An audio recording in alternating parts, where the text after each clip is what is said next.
ইসলামের তৃতীয় বড় যুদ্ধটি হল খন্দকের যুদ্ধ। যুদ্ধে ইসলামের শত্রুর সংখ্যা ছিল 10,000 আর মুসলমানের সৈন্য সংখ্যা ছিল মাত্র 3,000। 627 সালের জানুয়ারি মাসে শুরু হয়ে 27 দিন ধরে চলে যুদ্ধের অবরোধ। সময়টা আরবি 5 হিজরির শাওয়াল মাস। খন্দক শব্দের অর্থ হল পরিখা বা বিশাল গর্ত। প্রথমবারের মতো যুদ্ধের কৌশল হিসাবে পরিখা খননের মতো বিশেষ পদ্ধতি ব্যবহার করা হয়েছিল আরবে।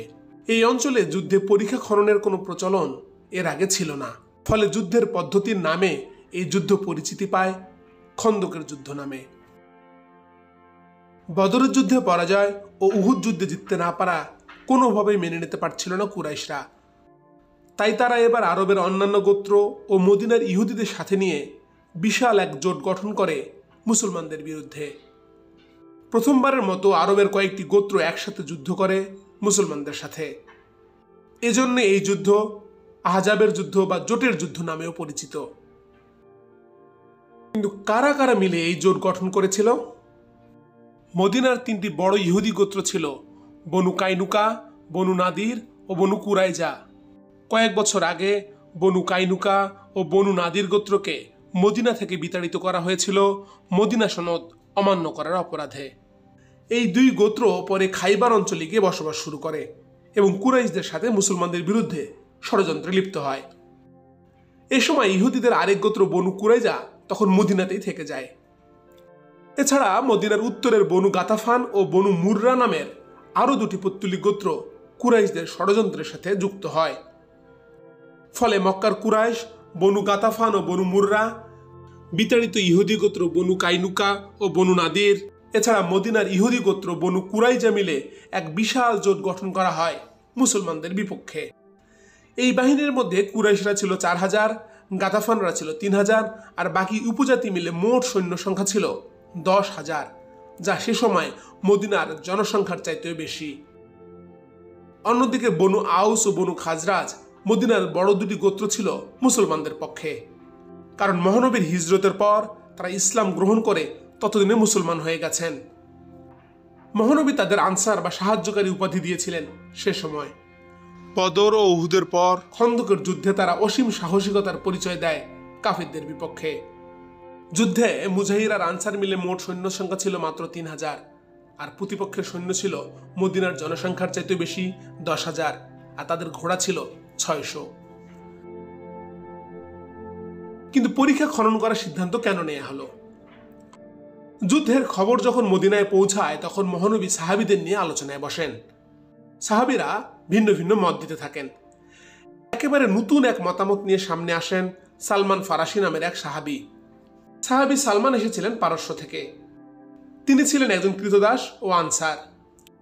মহানবী মদিনায় আসার পর তিনি মুসলমান হয়েছিলেন। তার মতে এত বিশাল বাহিনীর সাথে যুদ্ধ করে টিকে থাকা মুশকিল, তাই আক্রমণ নয় আত্মরক্ষায় প্রধান কৌশল হওয়া উচিত বলেই তিনি মত দেন।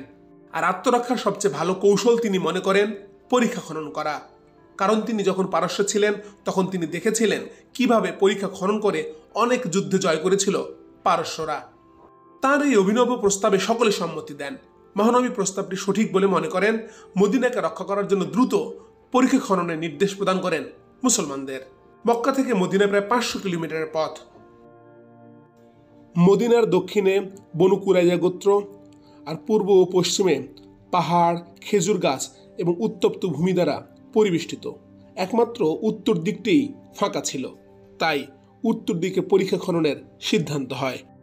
3 মাইল লম্বা আর 10 ফুট গভীর এবং প্রস্থে 20 ফুট ছিল এই পরিখা। খনন কাজ ভাগ করে দিয়েছিলেন মহানবী।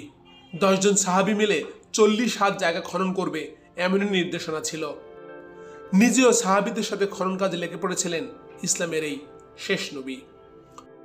খননকালে এক বিশাল শক্ত পাথরকে কেউই ভাঙতে পারছিলেন না। মহানবীকে এই তথ্য জানালে তিনি নিজে এগিয়ে আসেন এবং কুঠার দিয়ে পাথরের গায়ে জোরে 3টে আঘাত করেন। 3 আঘাতেই পাথরটি ভেঙে টুকরো টুকরো হয়ে যায়।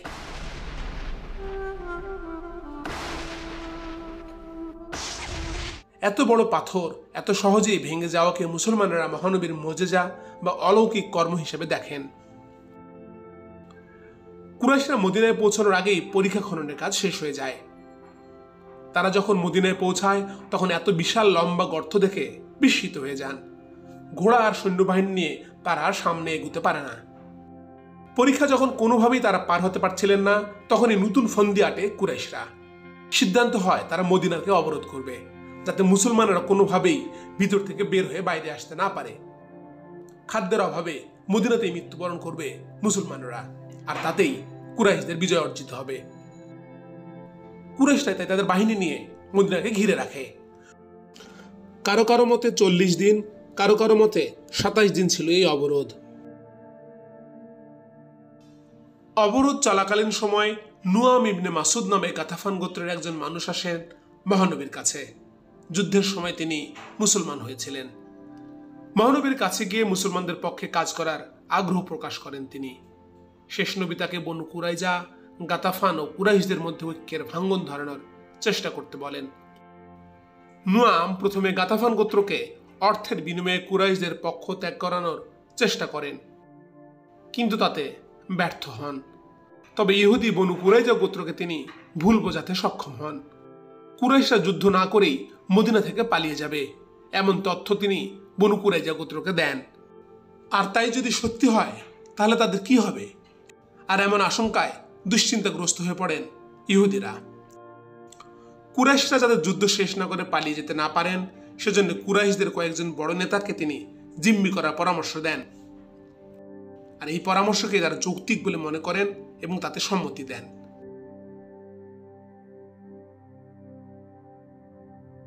এদিকে নুয়াইম কুরাইশদের গিয়ে এই তথ্য ভিন্নভাবে জানিয়ে দেন। তিনি জানান বনু কুরাইজারা মুসলমানদের সাথে যুক্ত হচ্ছে, তারা কুরাইশদের নেতাদের জিম্মি করতে চায়। আর এই তথ্য শোনার সাথে সাথে বিচলিত হয়ে পড়েন ইসলামের প্রধান শত্রু কুরাইশরা। এভাবে দুই পক্ষের মধ্যে বিশ্বাসের ভাঙ্গন ধরাতে সক্ষম হন নুয়াইম, যা মুসলমানদের শত্রুদের মনোবল পুরোপুরি ভেঙে দেয়। এর মধ্যে পরীক্ষার উপর দিয়ে কিছু কিছু কুরাইশ সৈন্য মদিনার ভিতরে চলে আসে, আর তাদের গতিরোধ করেন হযরত আলী। আমর নামের এক কুরাইশ যুদ্ধের জন্য সামনে এগিয়ে আসেন, তাকে একক যুদ্ধে পরাজিত করেন হযরত আলী।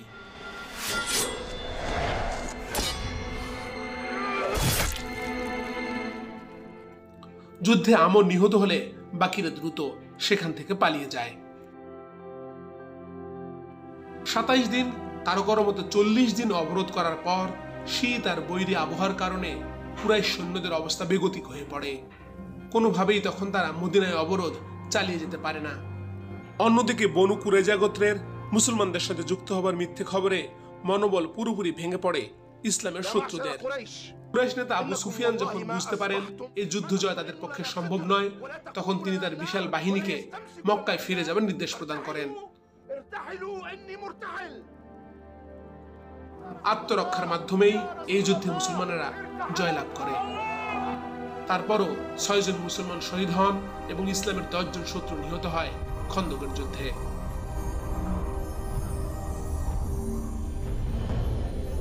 কিন্তু যুদ্ধ জয়ের পর এক মর্মান্তিক ঘটনা ঘটে। যুদ্ধ শেষে মহানবী যখন বাড়িতে ফিরে দুপুরে গোসল করছিলেন, তখন এক বিশেষ ঘটনা ঘটে। জিব্রাইল আলাইহিস সালাম মহানবীর কাছে আসেন এবং বিশ্বাসঘাতক বনু কুরাইজা গোত্রের বিরুদ্ধে অস্ত্র ধরার জন্য পরামর্শ প্রদান করেন। ফেরেশতার পরামর্শ, বিশ্বাসঘাতকতার অভিযোগ ও মদিনা সনদ চুক্তি ভঙ্গের অপরাধ আমলে নেন মহানবী। আর সেদিনেই আসরের নামাজের আগেই বনু কুরাইজার দুর্গ অবরোধ করেন মুসলমানেরা। যুদ্ধ না করে বনু কুরাইজারা মহানবীর অন্যতম সাহাবী আউস গোত্রের নেতা সাদ ইবনে মুয়াজকে তাদের বিচারক হিসেবে মেনে নেন। বিচারে সাদ ইবনে মুয়াজ যে শাস্তি দেবেন তারা তাই মাথা পেতে নেবেন বলে মতামত প্রদান করেন। বিশ্বাসঘাতকতার শাস্তি হিসাবে সাদ ইবনে মুয়াজ 300 জন, কারো কারো মতো 400 জন ইহুদি পুরুষের শিরচ্ছেদ করার দণ্ড প্রদান করেছিলেন। এটা ছিল ইসলামের ইতিহাসের এক মর্মান্তিক ঘটনা। এমন মর্মান্তিক ঘটনার সময় কিছু ইহুদিকে ক্ষমাও করেছিলেন মহানবী। বন্দী শিশু ও নারীদের মুসলমানদের মধ্যে ভাগ করে দিয়েছিলেন। রায়হানা বিনতে শাউম বিন জাইদ নামের এক ইহুদি নারীকে বিয়ে করেছিলেন মহানবী, যদিও এই বিয়ে নিয়ে মতপার্থক্য আছে। পরীক্ষা খননের পরামর্শ এই যুদ্ধের মোড় ঘুরিয়ে দিয়েছিল। বিশাল এক বাহিনীর বিরুদ্ধে বুদ্ধিমত্তা, সাহস আর অসীম ধৈর্যের ফলে শেষ পর্যন্ত জয় হয় মুসলমানদের।